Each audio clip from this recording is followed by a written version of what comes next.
and welcome back to OT with Rayleigh. In the previous videos, I discussed PTSD and the reactions associated, co-occurring conditions, how PTSD creates barriers in occupations, and the role of occupational therapy in mental health, specifically with veterans experiencing PTSD. In this video, we will go over the focus and process of occupational therapy. So let's get into it. Occupational therapy intervention begins with the evaluation process. This typically includes an interview and other assessments. The evaluation process allows the therapist to better understand the client's history in participation and performance across the range of activities of daily living. It also allows the therapist to determine the client's barriers to participation and challenges to effective performance of meaningful activities. Part of the OT interview will focus on what we call an occupational profile. An occupational profile establishes the client's history of past and current participation and performance in daily occupations. It also identifies what occupations the client finds important and where they think they are having difficulties. Establishing the client's prior level of function, current level of function, and future desired level of function are important as they lead to the collaborative identification of the client's functional goals. The therapist may also use the Canadian Occupational Performance Measure, or COPM, to help identify the client's desired goals. When developing a treatment plan, the therapist focuses on creating a just right challenge. That is, the therapist uses the therapeutic process of having the client engage in activities which are difficult enough to motivate them. For example, if the client created a list of occupations they want to engage in, arranging them from least challenging to most challenging as follows: take my dog for a walk alone in the woods, take my dog to the dog park when empty, take my dog to the dog park when busy, take my dog on a crowded 10K fun run. The just right challenge would be moving from one occupation to the next if they successfully completed the previous occupation. I've talked about how OT determines where there are deficits. Now let's talk about ways in interventions OT can specifically help with each occupation. As I've discussed in my previous videos, occupations are meaningful activities which make up an individual's day-to-day life. You have different categories, such as activities of daily living, instrumental activities of daily living, work, leisure, and many more. However, I'll start off with activities of daily living, or ADLs. These include dressing, feeding, bathing, mobility, and many more, but those are just some of the basics. For individuals with PTSD, there are often impairments within their executive functioning. This impacts self-care, relationships, and performing tasks independently. With this being said, those that have impairments in their personal hygiene and self-care, OT can help by implementing a routine. An example of a successful routine could include waking up at a specific time, performing a meaningful activity such as showering, then continuing to participate in occupations as the day moves forwards. The objective is to set goals which are achievable. These can be weekly goals or daily goals. This allows the individual to build their resilience and have accountability with their tasks. Aside from basic activities of daily living, people have instrumental activities of daily living, or IADLs. These are more complex than your basic ADLs. IADLs include driving, shopping, caring for others, and many more. When grocery shopping, individuals with PTSD may feel overwhelmed. This then elicits their triggers. An OT intervention which can be implemented is to have the individual write down a list so that they have more direction before going in the store and they feel less overwhelmed. Another intervention could be starting at a smaller grocery store, such as Dollar General, before moving on to a bigger store like Publix. Driving is another activity often impacted by PTSD. Military members often have increased aggression, hypervigilance, or disorientation when driving. These reactions can cause for speeding, performance of unpredictable tactics, or violating traffic laws. OT treatment can help reduce or prevent these reactions through helping the veteran overcome their triggers and identify ways to cope when PTSD reactions arise. Some occupational therapists specialize in driving rehabilitation, which focuses on allowing the individual to keep their independence while driving. Occupational therapists can also help veterans with their financial management.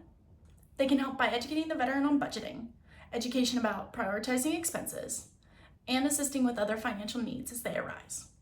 When talking about health management, which is the process of maintaining or managing one's health and wellness, OT can help by promoting engagement in physical activity, symptom and condition management, and medication management. Physical activity has been shown to reflect similar results to taking antidepressant medication. With this being said, OT can help provide education about implementing a routine to help increase physical activity. This in turn can help the veteran manage their stress and anxiety. Occupational therapy can also help with creating interventions for medication management. Medication management is the process of understanding one's medication. This includes keeping it organized and on track. Occupational therapy can help by educating the individual about their medication, making sure it's organized, and helping to create a schedule to promote independence. Getting adequate sleep is often a challenge for veterans with PTSD. As such, sleep hygiene is an important part of the OT intervention. Sleep hygiene refers to the habits you create to support better sleep. Within the veteran population, during rest or sleep, nightmares, overthinking what happened overseas, and overall sleep hygiene are seen. Occupational therapists can help implement a routine which supports better sleep. This includes things such as waking up and going to bed at the same time each day, and engaging in physical activity throughout the day so that you'll be fatigued when time to sleep. Educating veterans about abstaining from nicotine, caffeine, and alcohol before bed are also important. Education is another important occupation occupational therapists help address. Some veterans have expressed their difficulty when relating to life experiences and classroom skills. They often have difficulty with concentration, patience, or are overqualified for the classroom material. Education is important because it helps when improving career development and reintegration into the workforce. Education interventions, which can be implemented by OT, include educating the veteran about advocating for themselves and their advanced trainings if they're overqualified. Also, conversing with the classroom staff about their background can help.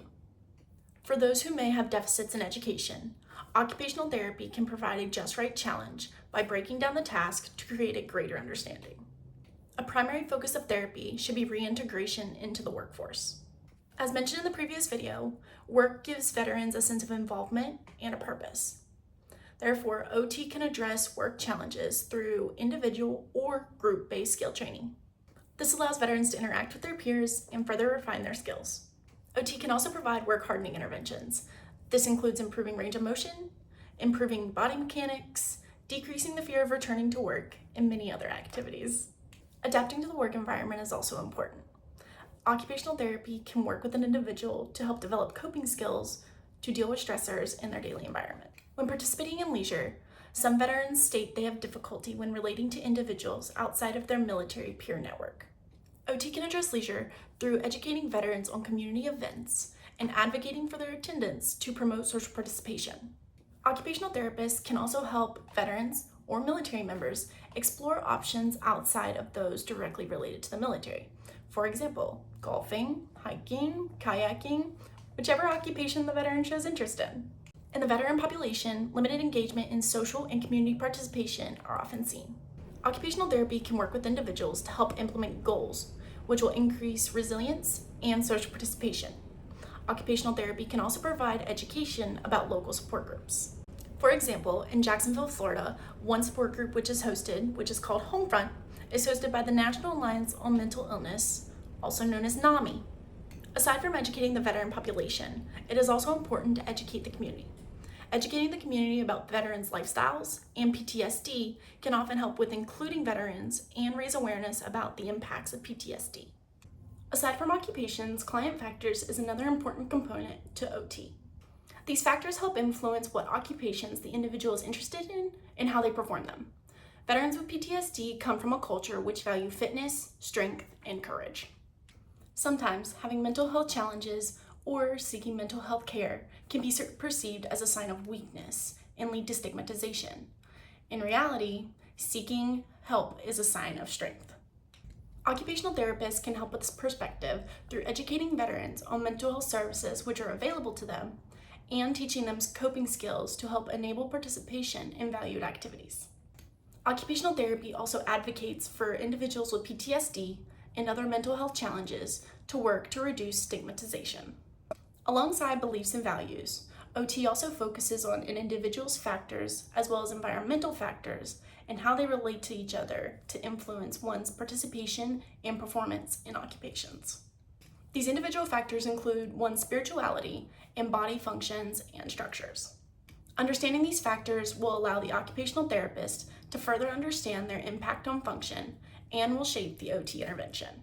As I've mentioned several times, OT is an advocate for routines. Routines are a part of your performance patterns. These patterns include habits, roles, and rituals. OT often focuses on encouraging healthy habits, similar to when I mentioned abstaining from alcohol before going to bed. OT also aims to help clients create a routine which promotes success. OT also addresses performance within life roles. For instance, if you're a parent, child rearing is an important part of your activities of daily living.